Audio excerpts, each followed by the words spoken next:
Dear students, please open your textbook before you start listening. Underline important lines and mark difficult words. Use earphone or headphone for full concentration. Happy listening and happy learning.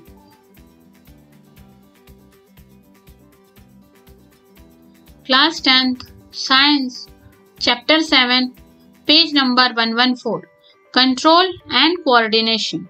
In the previous chapter, we looked at life processes involved in the maintenance function in living organism. There we had started with a notion we all have, that if we see something moving, it is alive. Some of these movements are in fact the result of growth, as in plants. A seed germinates and grows, and we can see that the seedling moves over the course of a few days. It pushes soil aside and comes out. But if its growth were to be stopped, this movement would not happen. Some movement, as in many animals and some plants, are not connected with growth. A cat running, children playing on swings, buffaloes chewing cud, these are not movement caused by growth. Why do we associate such visible movement with life?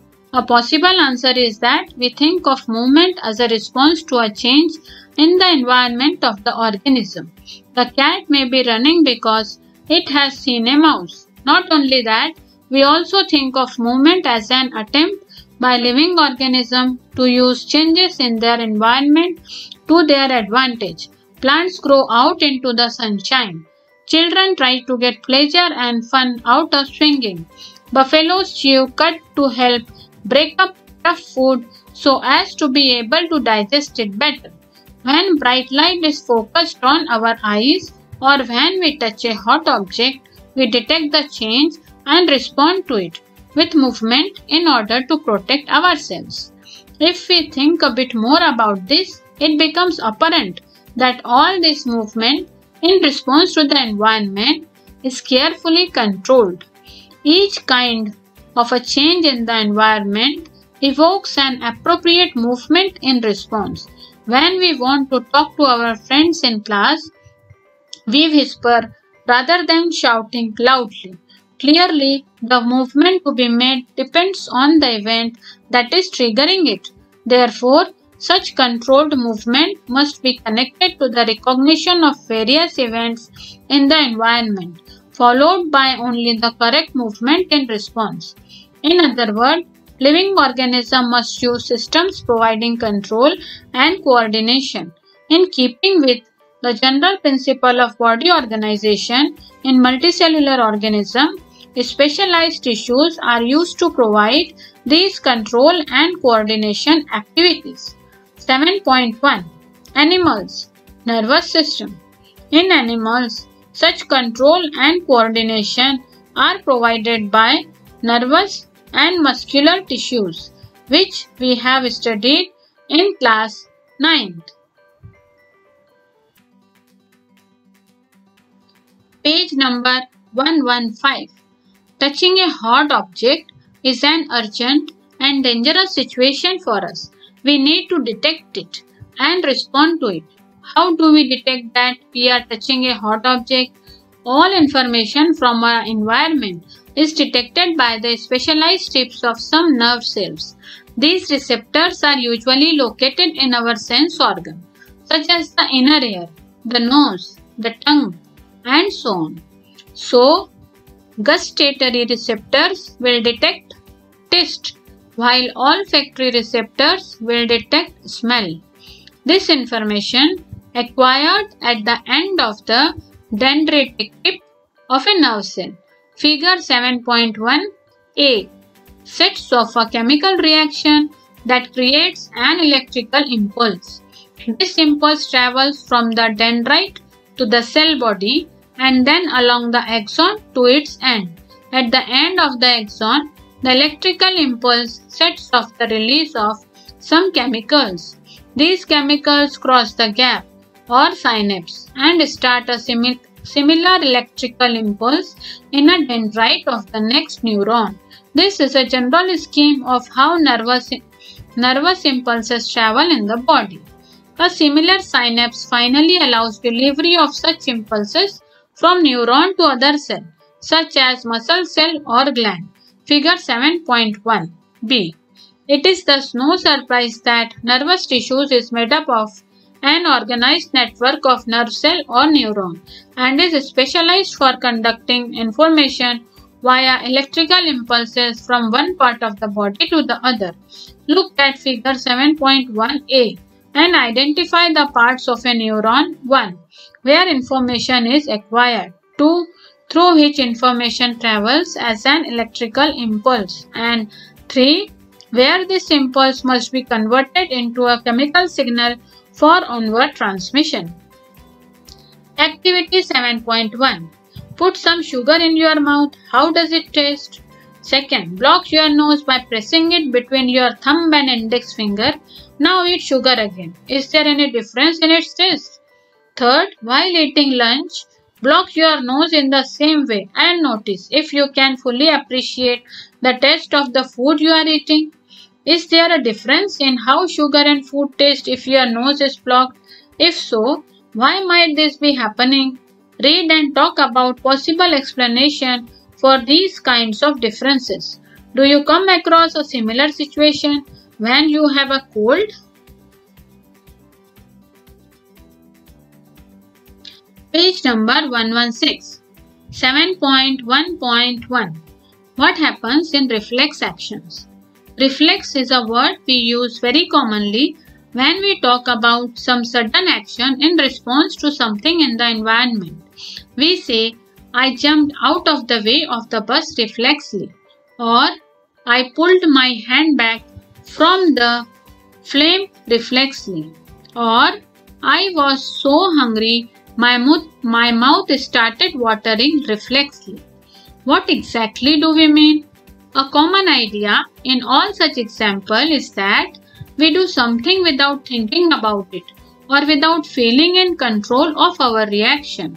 Yet, these are situations where we are responding with some action to changes in our environment. How is control and coordination achieved in such situation? Let us consider this further. Take one of our examples. Touching a flame is an urgent and dangerous situation for us, or in fact, for any animal. How would we respond to this? One seemingly simple way is to think consciously about the pain and the possibility of getting burnt, and therefore move our hand. An important question then is, how long will it take us to think all this? The answer depends on how we think. If nerve impulses are sent around the way we have talked about earlier, then thinking is also likely to involve the creation of such impulses.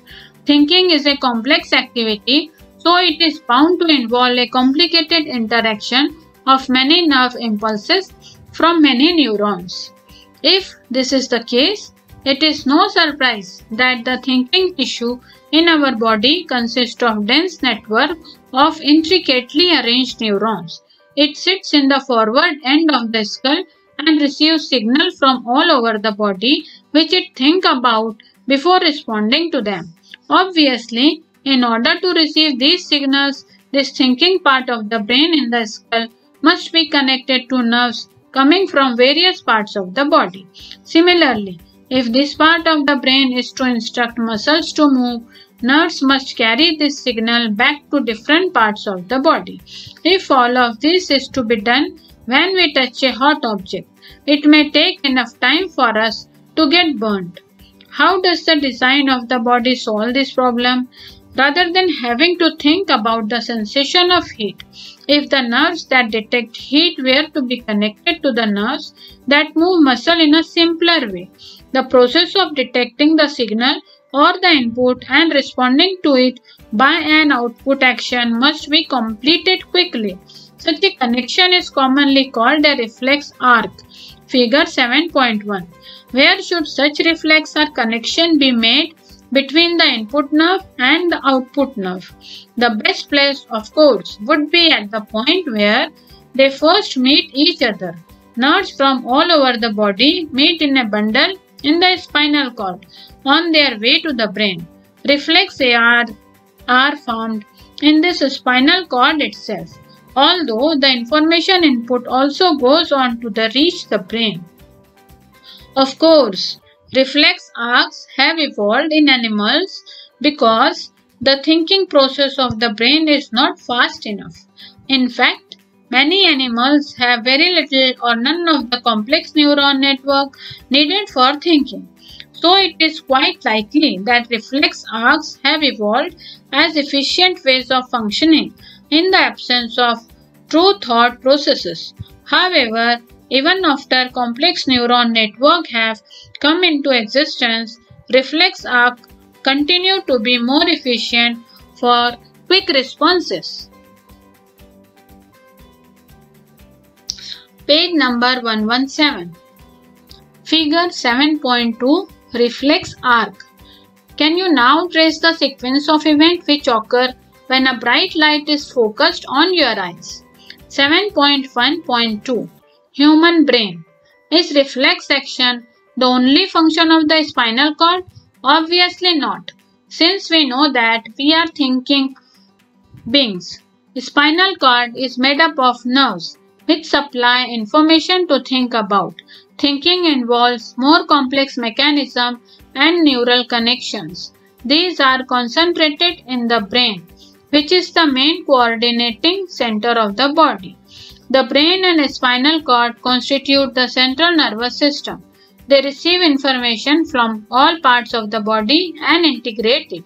We also think about our actions. Writing, talking, moving a chair, clapping at the end of a program are examples of voluntary actions which are based on deciding what to do next. So the brain also has to send messages to muscles. This is the second way in which the nervous system communicates with the muscles.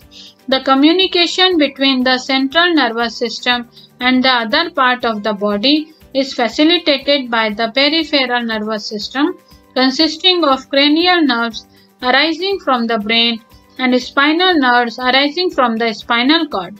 The brain thus allows us to think and take actions based on that thinking. As you will expect, this is accomplished through a complex design, with different parts of the brain responsible for integrating different inputs and outputs. The brain has three such major parts or regions, namely the forebrain, midbrain, and hindbrain. The forebrain is the main thinking part of the brain. It has regions which receive sensory impulses from various receptors. Separate areas of the forebrain are specialized for hearing, smell, sight, and so on. There are separate areas of association where the sensory information is interpreted by putting it together with information from other receptors, as well as with information that is already stored in the brain. Page number 118. Based on all this, a decision is made about how to respond, and the information is passed on to the motor areas which control the movement of voluntary muscles. For example, our leg muscles. However, certain sensations are distinct from seeing or hearing. For example, how do we know that we have eaten enough? The sensation of feeling full is because of a center associated with hunger, which is in a separate part of the forebrain. Figure 7.3 Human brain.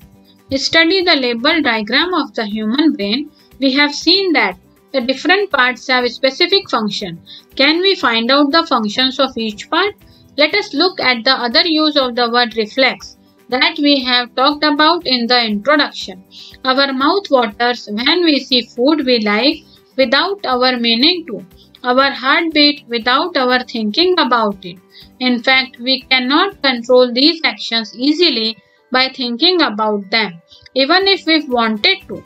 Do we have to think about or remember to breathe or digest food? So, in between the simple reflex actions like change in the size of the pupil and the thought out actions such as moving a chair, there is another set of muscle movement over which we do not have any thinking control. Many of these involuntary actions are controlled by the midbrain and the hindbrain. All in these involuntary actions, including blood pressure, salivation, and vomiting, are controlled by the medulla in the hindbrain. Think about activities like walking in a straight line, riding a bicycle, picking up a pencil. These are possible due to a part of the hindbrain called the cerebellum. It is responsible for precision of voluntary actions and maintaining the posture and balance of the body. Imagine what would happen if each of these events failed to take place if we were not thinking about it. Thank you, students. Please listen twice for better understanding. Hope you like the video and subscribe for upcoming videos.